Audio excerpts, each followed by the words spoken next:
Hello, welcome to How to Keto A to Z. This is the first video in a 5-part video series that my husband, Ron Maloney, and myself, Laci, will be putting together. These first 2 videos are just going to be me, and then my husband will be joining me for the next videos. So what exactly are we going to cover? Well, in this first video that you're watching now, we're going to go over the why, the what, and the how to get started on keto. And of course, I'm going to talk about why I love keto so much and think everyone should do it, at least try it, see how your body reacts. We're also going to go over in the next video the pantry items that we have and the items that we keep in our refrigerator, what we have and use so that you can better prepare yourself to get started on keto. In the third video, Ron will join me, and we're going to go over our the blood glucose meter that we use that tests your glucose as well as your ketones. We're also going to talk about the ideal levels that you want to see to know whether or not you're in ketosis or not. In our fourth video, that's going to be a live video. Ron and I are going to do that on February 9th, so we're going to be able to answer your questions. It'll be interactive. We're going to talk about the signs to look for, as well as hormones, for example, estrogen, insulin, cortisol, how those hormones play off of each other. We're going to talk about supplements as well, just some supplements that you might want to consider while doing keto. In the fifth video, that's going to be another live video. That's going to be basically our follow-up video. So after you get started, you'll probably want to get started, around the fourth video, maybe a little bit before that. Then after you get started and you get used to it, you'll have some more questions for us. So we're going to come back for the fifth video, and we're going to talk about intermittent fasting as well as autophagy. We're going to talk about long-term keto and cycling, not bicycling, but just doing cycles of keto and figuring out what works for you for the road ahead. So, who is Laci and Ron Maloney? Who are Laci and Ron Maloney? Some of you might know me as the Health Sanity Coach. I am a prior health coach. I don't see clients one-on-one anymore, but my husband and I are now collaborating and combining our passions to help professionals and health and wellness. If you have your health, you can have professional success as well. So for the time being, you can find us both on our Facebook group where we are collaborating. That is called Health for Business Success. You can find it at that. You can either search for it in Facebook, or you can type in that URL, facebook.com/groups/business and health advocate, and that will take you to our group. It's an open group. It's open to everyone. Anyone who is interested in understanding and learning more about health, and who knows that health is really the foundation for having a successful business, a successful life, and really health is your true wealth. As far as Ron Maloney, you might know Ron Maloney as the Appraiser Advocate, and you could find Ron on his website, theappraiseradvocate.com. My personal website is lacimaloney.com, but we don't have a combination website. Right now, we're just in our Facebook group. So for the not so fun stuff, let's get this out of the way. A disclaimer, we are not doctors, and the information here is for your consideration, just as if a friend gave you their opinion. We make no guarantees or claims that using any information presented will prevent or treat disease. Always work directly with your doctor or a qualified healthcare practitioner before making any changes to your diet or lifestyle if you are under their direct care or out of your realm of comfort or understanding. Finally, you assume all responsibility for the use, misuse, or non-use of the information stated here. And another fun disclaimer, our affiliate disclaimer. Some of the links that we provide throughout this series are affiliate links. These are for items that we personally use and recommend. We may receive a percentage of money or store credit for each item purchased using an affiliate link. These items are the same price to you whether you purchase them through the link or not. We appreciate your support. Now, you don't have to use the links. It's great if you do, but we'll never know if you don't. So now let's talk about the fun stuff. What are some of the benefits of keto? Before we jump into the why and the what, let's talk about, why does keto, why is it so popular? What you likely know it to be so famous for is for weight loss. It's very common for that, but it has other benefits. Increased energy, mental clarity, the halt of epileptic seizures. So keto is actually kind of started back in the early 1900s. It was found as a way to help stop those who had epilepsy.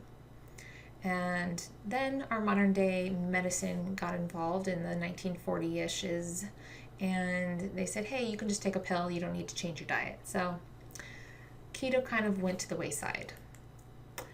But there's a lot of other benefits, more benefits. It also really helps reduce cravings. Sugar cravings, carbohydrate cravings can really just disappear on keto. It helps with blood sugar balance, and we're going to talk more about blood sugar balance and hormones in our live video, but just know it also balances out your hormones.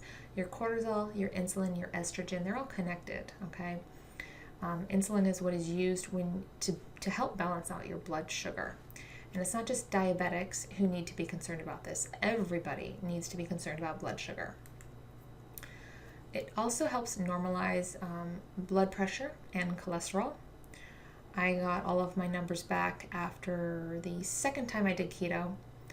My cholesterol levels, everything was great. I do recommend testing after being on keto for about 6 weeks or more, and we do have links for that in our affiliate page so that you can actually order your own blood tests, and we're going to talk about that in one of our live videos as well. It also reduces inflammation. So this is critical for just about every process in your body. Every disease, they believe that there is a inflammatory root of it. Now, there's good inflammation when it's just short term. It's just acute. It needs to, you get a pathogen in your body, and your immune system needs to respond, and it will have a little bit of inflammation for short term. But it's that long term chronic inflammation that is bad. And sugar, blood sugar, is inflammatory. So keto can help you with that. And then the underlying thing that we're really talking about here with all of these things, with weight loss, with blood sugar, with reduced cravings, we're talking about improved mitochondrial function. So the mitochondria, that's the energy cells, the energy powerhouse of your cell. And when that can function optimally, you feel better, you have more energy, you have more clarity, you have all of these things. So we're really talking about the root of health here, and the root of your energy, your vitality is about getting all of these things, all of your ducks in a row. And there's no magic pill, but keto is about the closest thing I've ever seen to that magic pill. There's other ways to get healthy. Keto is not the only one, but it's probably the shortest and the most powerful that I've ever seen and tried myself. So why I did keto. Honestly, when I first heard about it a few years ago, I was just in disbelief, and I was very skeptical. I was like, I think I came across the bacon diet, and literally you just eat bacon all day. And I just thought that was absurd. And then something caught my eye. Wait, what do you mean that you can actually burn fat if I eat fat and I don't eat carbs? This was a totally new concept to me, and I was intrigued. So I said, well, let me try it. Let me see what happens if I try it for a month. Now, I was totally ready and prepared to have, maybe it worked, whatever that meant, but maybe my cholesterol levels were going to go through the roof. Maybe my inflammatory markers would go through the roof. I was still doubtful that this was actually healthy.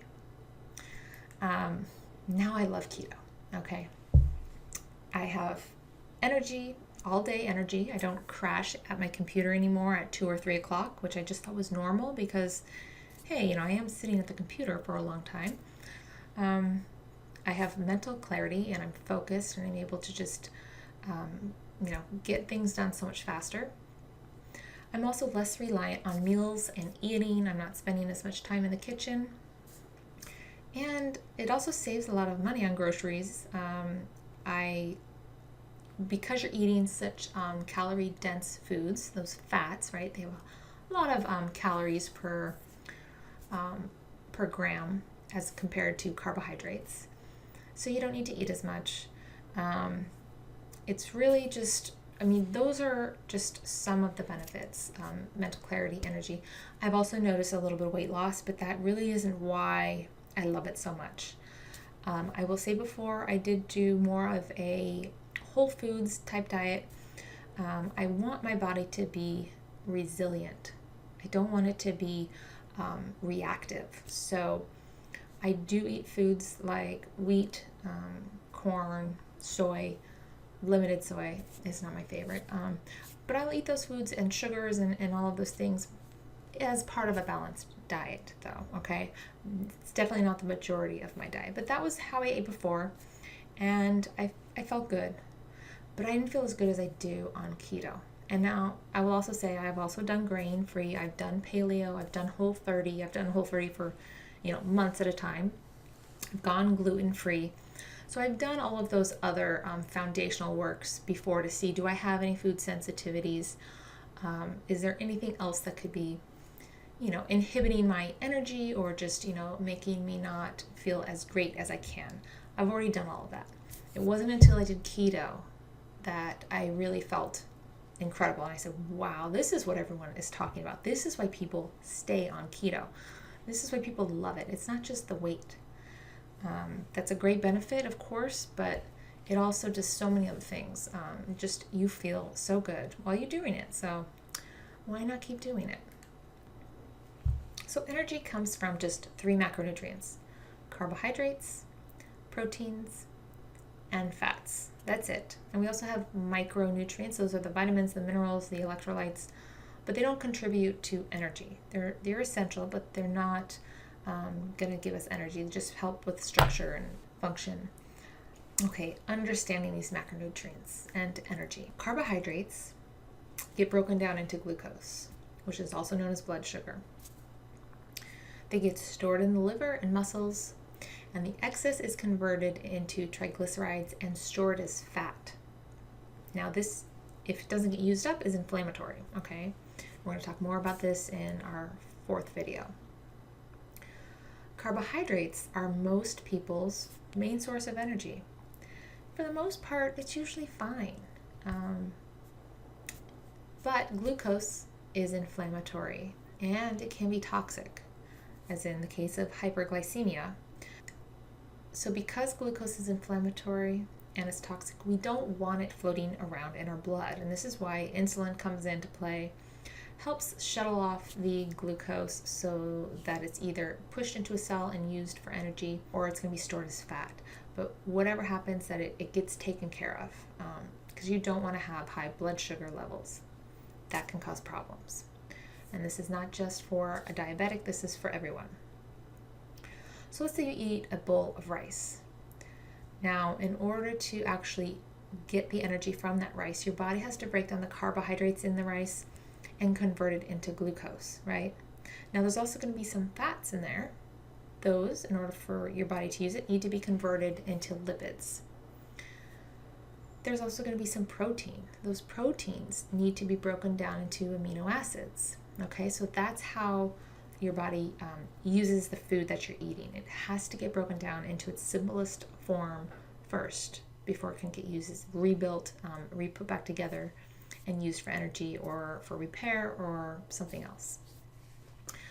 Now, your fats, they get stored as fat or they're burned as fuel in between eating. Then it's known as ketones. And generally, your fats are just used as a backup when you're not eating. So in between meals, or if you're doing fasting, some people will, for religious reasons they fast, or just for health reasons they might do fasting. That's when your body can use those ketones. Now protein, as I said, they get broken down into amino acids. They're stored in the muscle. You only have so much muscle though, so if you eat too much protein, you're not going to be able to use it, and your body will actually convert it into glucose. So too much protein and too many carbohydrates can also raise your blood sugar. But protein is also the last resort for fuel, because that means that you're breaking down muscle. Okay, so Even though we have 3 macronutrients, the carbs, fats, and protein, you really only have 2 fuel sources. It's either going to be from it's either going to be from glucose or it's going to be from ketones, okay? That's it, just those 2. Now, as I said, this is your last resort, our proteins, because that actually means that you're going to be breaking down your muscle and getting the glucose from your muscle. And that's like in a starvation mode, when you're in a calorie deficit, when your body thinks that it's not going to have any more food and it starts eating itself, basically. This is different than fasting in a ketogenic state where you have already supplied your body with plenty of calories. It's not looking for food, and it knows to burn ketones. It already is aware that it can burn fat, and it does this efficiently. So instead of looking to your muscle stores, your muscle to break down for energy, it knows to go to your fat sources, break those down, and use them as energy. Okay, so now that we've covered some of the basics, what really are we talking about here? What is keto? It's a way to burn fat as your main fuel source instead of carbohydrates. This can be achieved through fasting, as I said, not starvation, and or eating a high-fat, moderate protein, and a low carbohydrate diet, also known as the ketogenic diet. That's keto in a nutshell. What keto is not. Okay, it's not calorie counting or calorie restriction. You don't need to worry about calories. Often I eat even more calories than 2,000 or whatever the recommended calories are, but I burn them very efficiently. It is not a rancid high-fat diet. So rancid fats contribute to inflammation. We don't want inflammation. We're trying to lower our inflammation. So this could be rancid cooking oils, could be trans fats. Definitely no canola, no vegetable oil, soybean oil, corn oil, things like that. And it's also not anyone else's diet, okay? It's a state that your body can achieve. Keto can be achieved by different means, and everyone has a different way that works best for them. So I see so many blogs and sites out there that they'll say, you can't have this, that's not keto. You can't have, for example, I have the endangered species 88% dark chocolate bar is one of my favorites, and it does have sugar in it. So normally sugar is not keto, and I wouldn't recommend people add sugar or try to eat sugar, but it was my favorite, and it has a nice bitter taste, so it doesn't have a super sweet taste that can set you off and make you want to crave more sugar. So I can eat that and maintain ketosis just fine. I have 3 squares, not a lot, but it's just enough to satisfy me, and the sugar does not affect me whatsoever. So is it keto for me? Yeah, it's totally fine. It might not work for someone else though, okay? So just know that keto is a state. It's not anyone's specific diet, unless of course it's, Laci's ketogenic diet, and then I'll, tell you all of my rules, but I don't have rules. I want you to do what works for you, okay? I have some guidelines, but they're not steadfast rules that you have to do. So now here's the big question that everyone automatically thinks of when we think of keto, but isn't fat bad for us? In a nutshell, no, it's not. Fat is essential. Okay, it's essential for health, for your cell structure, your brain synapses. You need to have fat. Added fiber can help move out excess bad LDL cholesterol. If you're concerned about cholesterol, you do want to make sure that you're eating fiber when you're doing keto. Weight loss can help reduce cholesterol. So just getting the benefits of the weight loss while doing keto can help lower your cholesterol. Inflammation, it seems to be at a higher risk for cardiovascular inflammation, okay, not fats, not cholesterol, seem to be a higher risk for cardiac disease. And this may be why statins work. Statins are a cholesterol lowering medication, but they also lower inflammation. They're anti-inflammatory. And so it's hard to tell what exactly is going on there. But interestingly, people who have higher amounts of cholesterol actually have longer longevity. They live longer than people who have low numbers of cholesterol. They're actually at higher risk of death if you have too little cholesterol. So, and just a couple years ago in 2016, the dietary guidelines had changed, and they said that cholesterol is no longer a nutrient of concern for consumption.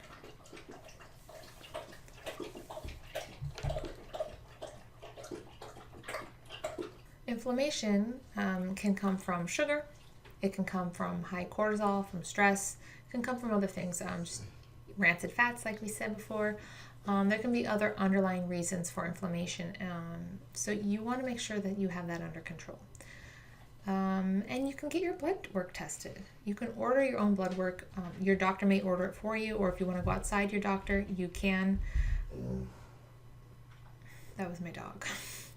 We have a link to the blood tests that we use. We order it online. We go locally to a lab to get the blood work done, and the results get sent to us and emailed to us. So it's very easy. Test it out on yourself. That's what I did. I got my blood work back. I said I was wondering, would my cholesterol be through the roof? I was eating bacon and butter. That was my morning staple, but that kept me full all day. And then for dinner, I would eat, well, I'm going to get into this, but I would eat like a normal dinner with just, no carbohydrates and a small amount of protein. My cholesterol was great. So you can't say that, you can't say that fat increases your cholesterol if it doesn't do it for everyone. We are going to talk more about fat though in our hormone for video 4. So what about ketoacidosis? Okay, now it's nothing that you have to be concerned about. I've never heard of anyone who is on a ketogenic diet getting ketoacidosis. What typically happens is those who have type 1 diabetes, because they're reliant on insulin injections, for example, instead of their pancreas, which is not producing insulin anymore. They have to actually monitor their insulin so carefully that that's when things can get a little funky if they're not careful enough. Basically, what ketoacidosis is, though, it is when your blood acidity is too high, which that can be very dangerous, right? You don't want to have too acidic blood. But this only occurs in the presence of high glucose and high ketones simultaneously.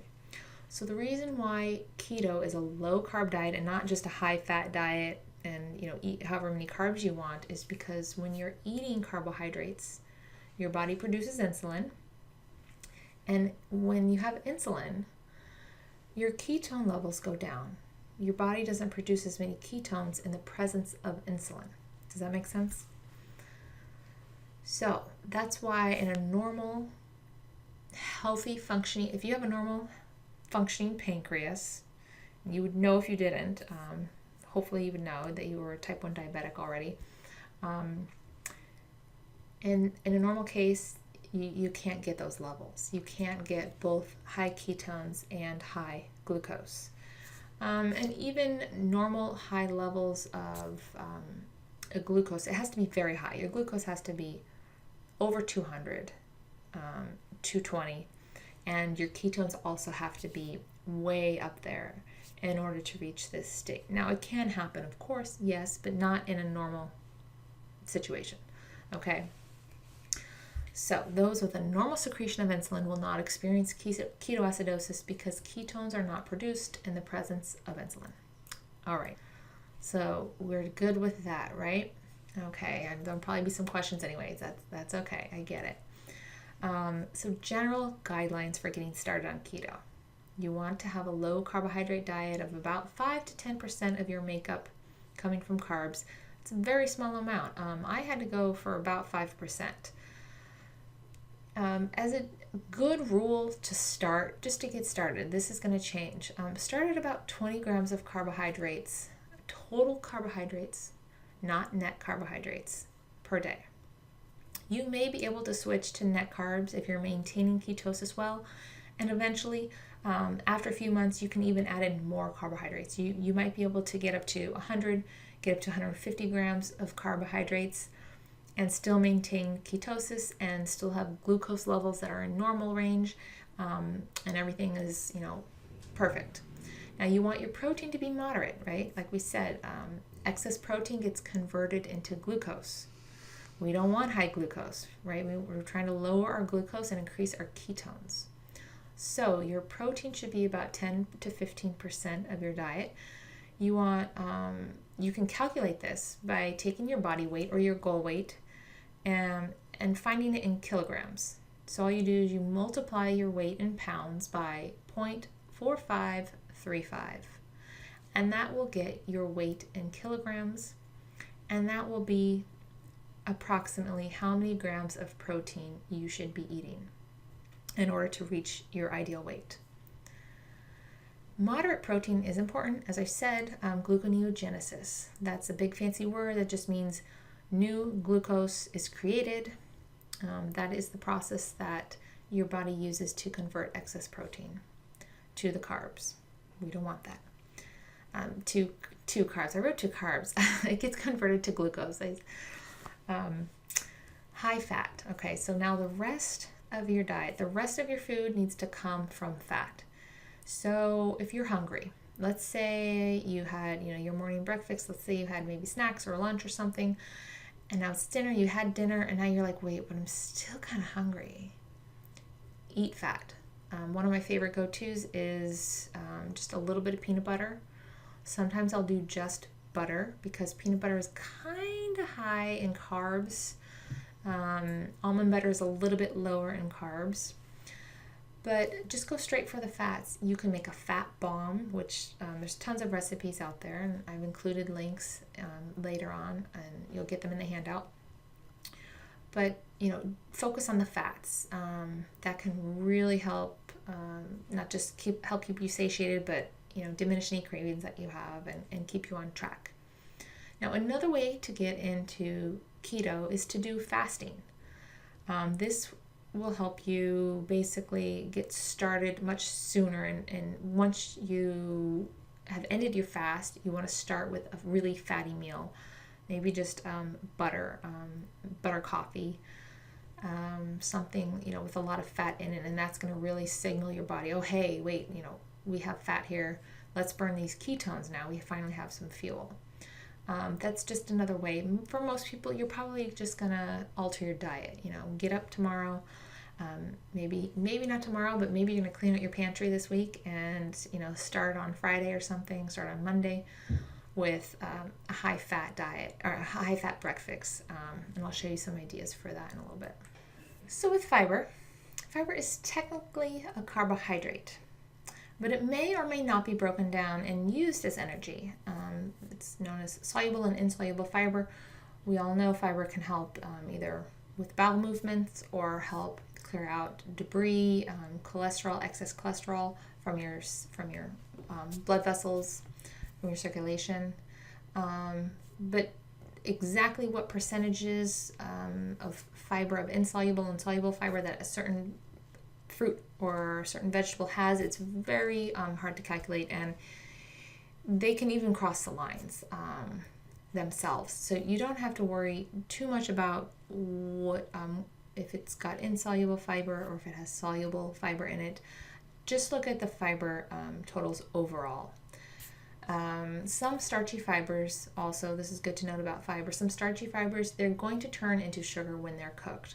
So for example, nuts, they have less carbohydrates when they're raw as compared to when they're roasted, because those fibers, when they're heated, they get broken down and basically turned into sugar. You can think of it as like a sweet potato. It's not sweet if you eat it raw, right? But once you cook it, that releases those, breaks down those fibers and converts them into the sugars. Now let's talk about the net carbs. Okay, this is how you calculate net carbs. I want to show you this, but I do look at total carbohydrates. For the purposes here, I have two examples, tomato sauce and granulated monk fruit. So with our tomato sauce, per serving here, we have 6 grams of carbohydrates. You subtract dietary fiber from the total amount of carbs. You get that total, by the way, by adding the dietary fiber and adding the sugar. That gets your total amount of carbs. So we have 6 grams of carbohydrates, subtract the 2 grams of fiber, because many people think that this does not contribute to blood sugar. And then you get your net carbs. Okay, so for this tomato sauce, they would say it has 4 net carbs. And then, you could eat more servings, for example. But I like to go with the total carbs. When I tried to do net carbs, it was always too high for me initially. So in terms of getting into ketosis and getting my body used to burning ketones, I really had to keep my carbs under 20 grams total and not just 20 grams of net carbs. Over here, we have granulated monk fruit. So for this example, the total carbohydrates, it's all coming from sugar alcohols, 4 grams of sugar alcohols. Now, they would tell you that sugar alcohol does not contribute to glucose, therefore you don't need to worry about it. However, I do find that if you eat too much, it is going to affect you in some way and make you more hungry. And so I do also include this into my total my total carbohydrates for a day. So initially, you do want to be strict. I know 20 grams, once you start adding things up and realizing that things like eggs, even, a couple servings of, let's say, heavy whipping cream. Heavy whipping cream might have 0 grams of carbs per serving. But if you have 2, 3, 4 servings, you might have, a total of 1 gram of carbohydrate. It might have added up by that point. It's like a 0.25, it's like a quarter or a half of a gram of carbohydrate per serving. So they can say 0 on the label, but it actually does have a little bit, and that's going to add up throughout the day. So keep these things in mind, okay? And for, this monk fruit, they would say, right, it says it has 0, but I would start with just counting total calories, total fiber, total carbohydrates. So what are some common keto foods? What are some things that we want to be eating? Animal fats, muscle meat, organ meat, right? Regular muscle meat, that's normal. Organ meats, people go, but they're also keto. They're just obviously not that common in our diet. Fish is also, especially the fatty fishes, wild Alaskan salmon. Eggs, high-fat dairy, like I said, heavy whipping cream, many cheeses. Now, if dairy does not agree with you, if eggs don't agree with you, don't eat them. You don't need to include them, right? You want to make this work for you. Half and half does have 1 gram of carbohydrates. So if you do like to have creamer in your coffee and you want to go for a dairy creamer, choose the heavy whipping cream. And as I said, many cheeses, like blue cheese, for example, does have a little bit higher amounts of carbohydrates than other ones. So it's not the best keto cheese. There's, good sharp cheddar cheese is really good, mozzarella. Then of course we also have avocados, coconut, olives, nuts and seeds. You have your leafy greens, cruciferous vegetables. So those are, your kale, your collard greens, your spinach, your broccoli, your cauliflower, Brussels sprouts. Those are great vegetables. There's going to be some carbohydrates, but they have a lot of fiber, and they're also very nutrient dense. So you do want to make sure you include them in your diet. Then we also have cucumbers, celery, and radishes are interesting. When you cook them, you can actually roast them, and they can kind of come out like a potato. They lose their real sharp flavor after you cook them. So a lot of people use them in recipes for a potato substitute. Berries, you can have small amounts of berries. Sour citrus like lemons and limes are good. Then you can also have low starch squashes, both in small amounts and in moderation. And then you do want to make sure that you're getting some sea salt for those electrolytes that you're going to be losing when you're drinking a lot of water. As you're getting used to keto, your body is actually going to be using your stored glycogen, your stored glucose that's in your body and in your cells. And as it does that, for every 1 molecule of stored glucose, you actually have 4 molecules of water that hang on to that glucose. So you're no longer giving your body those carbohydrates, so you're no longer having all that glucose, right? This is, and you're going into keto. You're going to be using up those glucose molecules, getting rid of them, and along with that, you get rid of water. So that's why you'll notice you'll probably be very thirsty. You also notice like a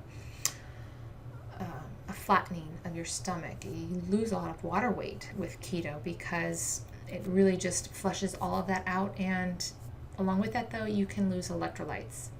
So make sure that you're getting some sea salt for electrolytes, or you can make your own electrolyte water, which I'll show you the link. The link is actually included in your handout guide. I make my own. Some people will just put a little bit of sea salt on their tongue, or make sure they add it into their food or on an avocado or something. So those non-keto foods, now these, you do want to pretty much stay away from. Okay, the sugar, fruit, grains and starches, so corn, wheat, beans, carrots, sweet potatoes, etc. Higher carbohydrate foods and vegetables. You can have some of them, like tomatoes. They're kind of in a gray area. You could have like 3 cherry tomatoes, cut them in half, and put them on your salad.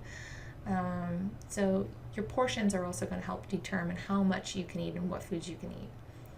And then, of course, those trans fats and rancid fats. Really make sure, because this is such a fat-focused diet, especially, that you're getting really good quality fats. We choose all organic meats, organic dairy, organic eggs.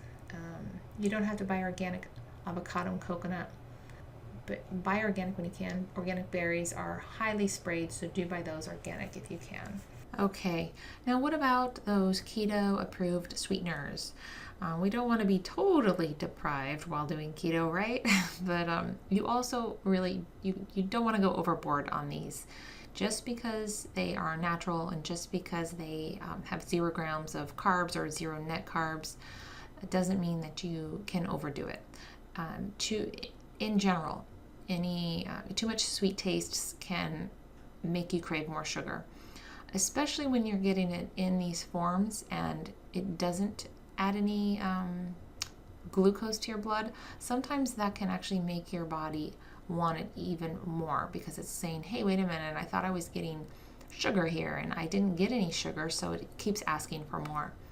In general, just reduce the amount of sugar that you eat during a day and you're going to be a lot better off. So with our natural sweeteners, our plant sweeteners, these are lohan, which is also known as monk fruit, and then we also have stevia. These are 0 grams of carbohydrates per serving. They don't raise your blood glucose. These are really good choices.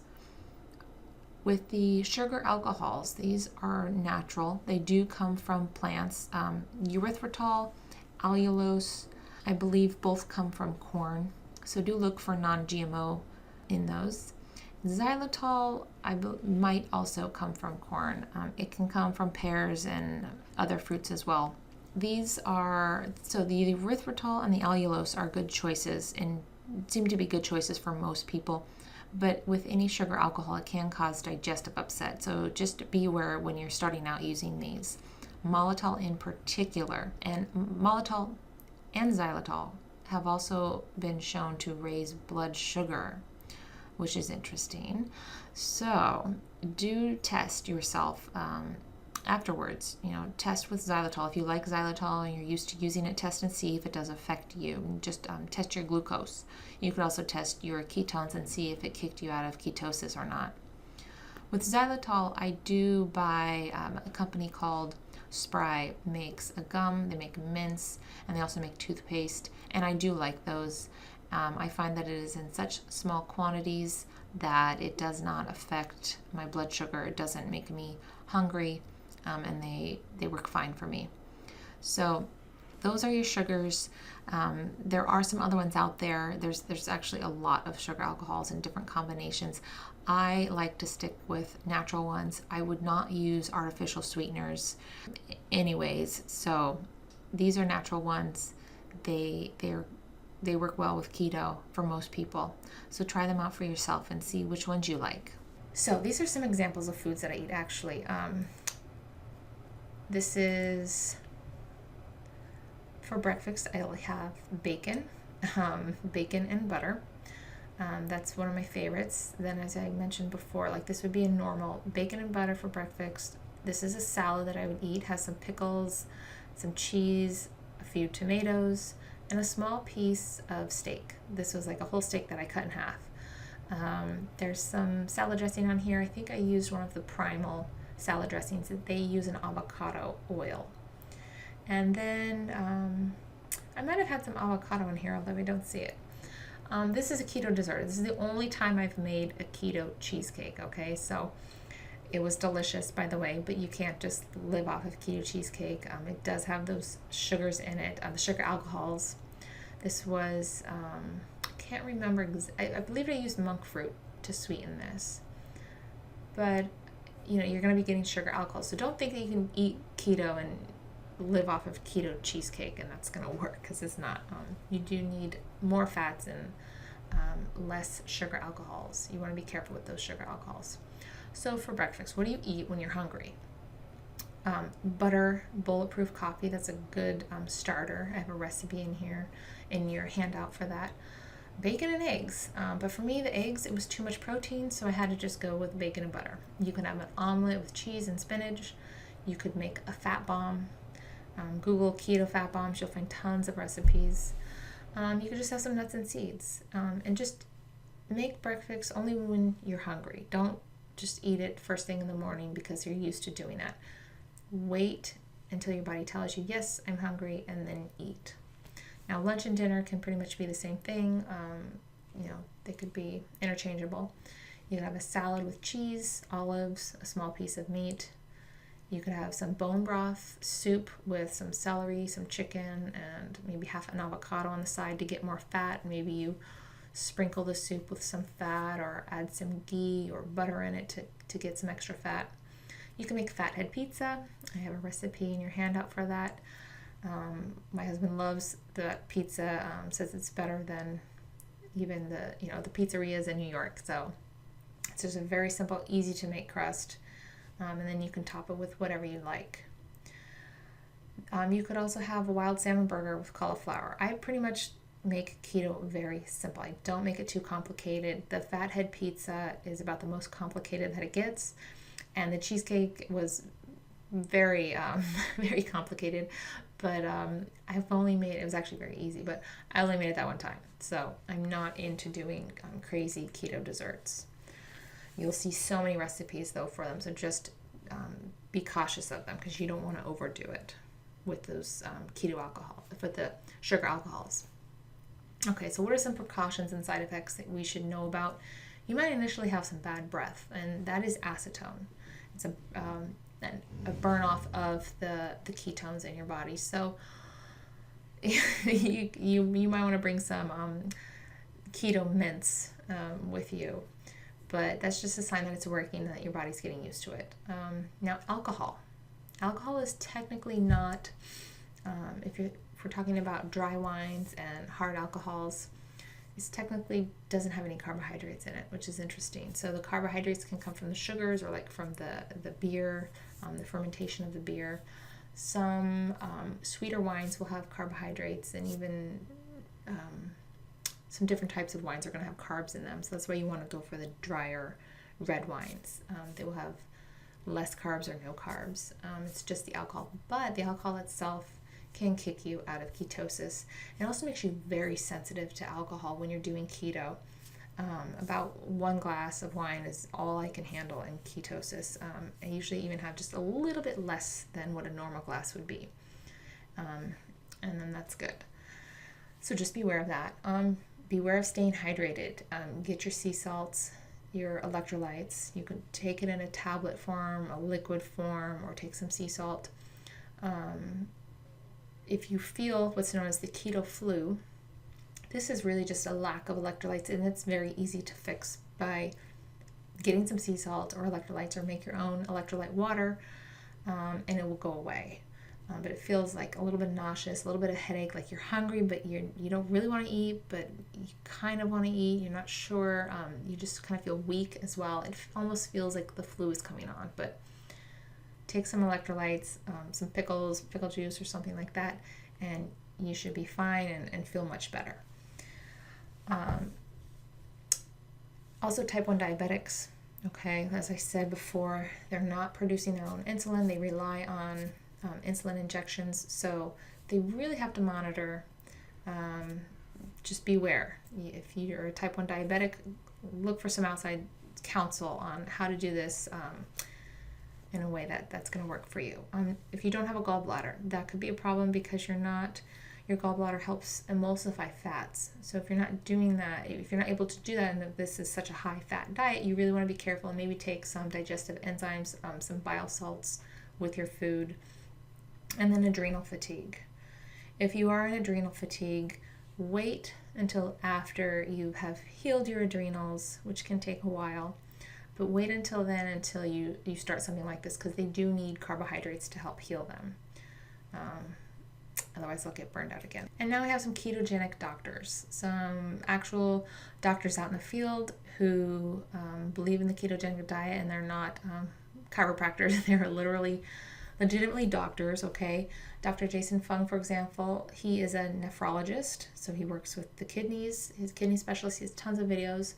Dr. Sarah Hallberg, she has an interesting story because she was actually tasked with creating a weight loss program at her clinic. It was a huge clinic. I can't remember which one it was.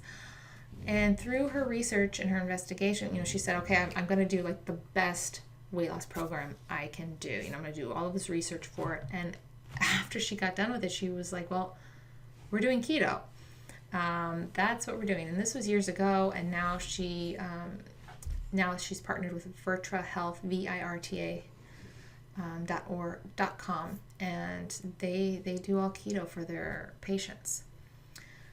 We have Dr. Steven Sinatra. He is a cardiologist. Dr. Mark Hyman, Dr. McCullough. I know McCullough's controversial, but he does have a lot of actual good points as well. Dr. Ken Berry, Josh Axe, and Ted Naiman.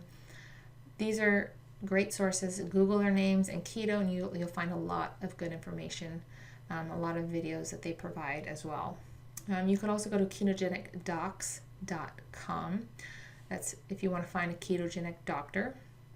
There's also myketocal.com/kdcenters.aspx, and that is also to find a ketogenic doctor in your area. Okay, here is the your handout that has a lot of great tidbits, things to get started, things to look for. It's 4 pages. I've also included links on here to other resources and to recipes, great recipe websites. Here is our affiliate products page. You can use those or don't use those. And then I also have a cheat sheet. So this is something you could put on your refrigerator or just keep with you close by for easy reference. We're all finished with the first video. Make sure to join our Facebook group. That's where you're going to get all of the updates on this. It is Health for Business Success. Okay, thank you for watching. Bye.